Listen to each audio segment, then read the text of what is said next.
Um bom dia a todos. Eu quero compartilhar com vocês na devocional de hoje um texto que está no livro de Romanos, capítulo 1, dos versos 18 ao 21, que diz assim: Portanto, a ira de Deus é revelada dos céus contra toda impiedade e injustiça dos homens, que suprime a verdade pela injustiça. Pois o que de Deus se pôde conhecer é manifesto entre eles, porque Deus lhe manifestou. Pois desde a criação do mundo, os atributos invisíveis de Deus, seu eterno poder e sua natureza divina, têm sido vistos claramente, sendo compreendidos por meio das coisas criadas, de forma que tais homens são indesculpáveis. Porque, tendo conhecido a Deus, não o glorificaram como Deus, nem lhe renderam graças, mas os seus pensamentos tornaram-se fúteis e o coração insensato deles obscureceu-se. O tema devocional de hoje é impiedade. E deixa eu te explicar o que é impiedade. Biblicamente, a palavra ímpio, ela é usada para poder classificar a pessoa, o indivíduo, o ser humano, que não é salvo. É por isso que a Bíblia usa a diferença entre o justo e o ímpio, trazendo a ideia, obviamente, de que justo é aquele que crê em Deus e teme a Deus. Ok. Só que a palavra impiedade, ao meu ver, ela também precisa ser melhor compreendida, à luz da própria palavra. Infelizmente, talvez você que está ouvindo e assistindo esse vídeo, você possa até não concordar comigo, mas existe a impiedade, infelizmente, dentro da igreja ou do meio evangélico, porque a impiedade também pode ser compreendida biblicamente pela falta de temor a Deus. Então, há muitas pessoas que podem se dizer cristãos, mas na sua prática, na sua vida diária, ela não tem atitudes ou pensamentos que temem a Deus. Temor é diferente de medo. Temor tem a ver com respeito e devoção. Então, há pessoas que podem ter atitudes que condiz com a impiedade. Esse texto é um texto muito específico e um texto que nos leva à reflexão de que a ira de Deus se manifesta em pessoas que têm essas práticas. Esse texto ele revela uma característica da sociedade romana, onde Paulo se dirige à escrita dessa carta, primeiramente. Nós sabemos que Paulo, inspirado pelo Espírito Santo, escreveu essa carta. A Bíblia ela é atemporal, ou seja, ela não serviu apenas para esse grupo de pessoas, ela continua servindo para qualquer tempo, para qualquer sociedade, para qualquer cultura.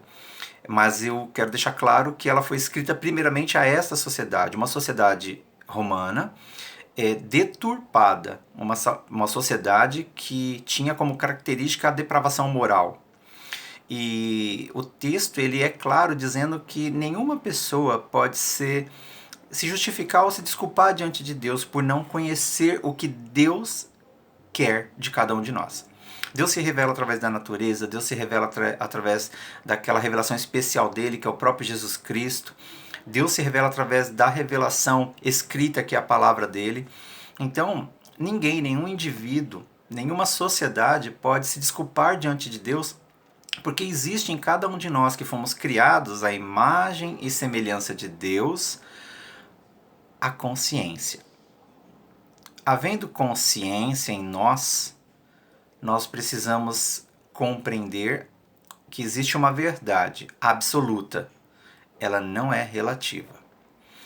A questão dos pensamentos e das práticas imorais que Roma tinha e que não é diferente dos dias atuais, não é diferente da sociedade que a gente vive, que tem convivido, que tem visto, não é diferente. Há consequências muito graves em relação a isso. Não que Deus deseja que a sociedade, o ser humano, ele tenha um desfecho, ele tenha um final infeliz. Não. Mas as escolhas que o ser humano faz em manter-se na imoralidade e logo isso demonstra impiedade, vai fazer com que ele sofra a condenação eterna. É por isso que no final desse texto, no versículo 32, ele diz assim: embora conheçam o justo decreto de Deus de que as pessoas que praticam tais coisas merecem a morte, não somente continuam a praticá-las, mas também aprovam aqueles que a praticam.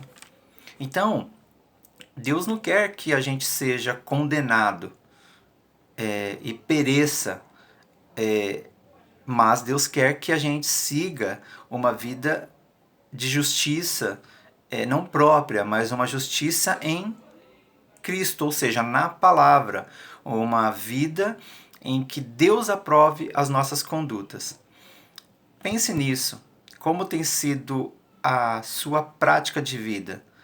Você poderia dizer que você é uma pessoa justa, não no sentido de justiça própria, mas justa no sentido de ser temente a Deus? Ou uma pessoa ímpia? Pense nisso. Deus sempre nos dá uma chance de sermos justos aos olhos dele.